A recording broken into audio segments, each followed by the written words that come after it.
ada cawe-cawe istana. Oke, Setidaknya, berarti ya. kalian dapat informasi nggak sih soal peran istana?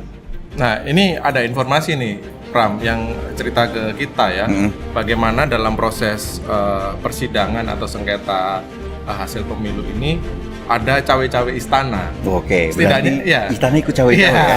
Oke, Setidaknya dalam hal, kalau kemarin kan ada berita ya bahwa Jokowi menelpon dan seterusnya, tapi yang kita dapat informasinya kali ini adalah dalam proses Pemanggilan menteri ya? Pemanggilan menteri atau ketika proses persidangan itu masih berlangsung gitu. Jadi kan menteri itu dipanggil 5 April tuh, Cik Pram. 5 April ada 4 menteri, yakni Menko PMK, Menko Perekonomian, Menteri Keuangan, dan Menteri Sosial gitu. Nah, 5 April, nah 2 April atau 3 hari sebelumnya ada semacam pertemuan antara para menteri ini dengan Menteri Sekretaris Negara.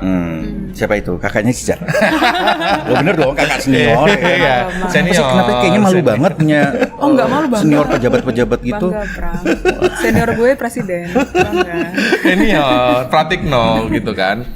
Sebagai Menteri Sekretaris Negara, Pratikno memanggil 4 menteri yang akan memberikan atau menyampaikan keterangan di sidang MK itu. Nah, sumber ini atau informasi yang kita dapat, mereka menyingkronkan gitulah materi jawaban dan materi paparan yang sesuai dengan tugas dan pokok fungsi masing-masing kementerian. Tetapi dalam prosesnya, Ci Pram, ada yang membaca atau informan kita cerita bahwa paparan dari Menteri Keuangan dan Menteri Sosial itu memberikan semacam hint atau petunjuk lah, clue bahwa sebenarnya kebijakan, terutama kebijakan bantuan sosial itu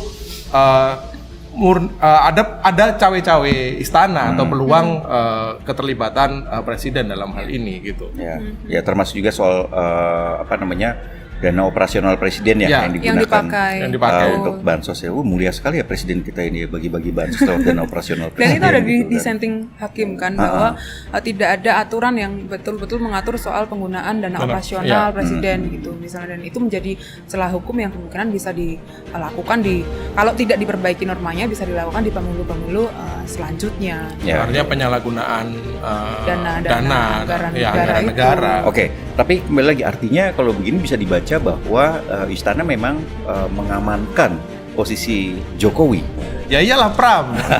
Ngamanin Jokowi setidaknya ngamanin Gibran lah. Ini gue suka nih kayak gini.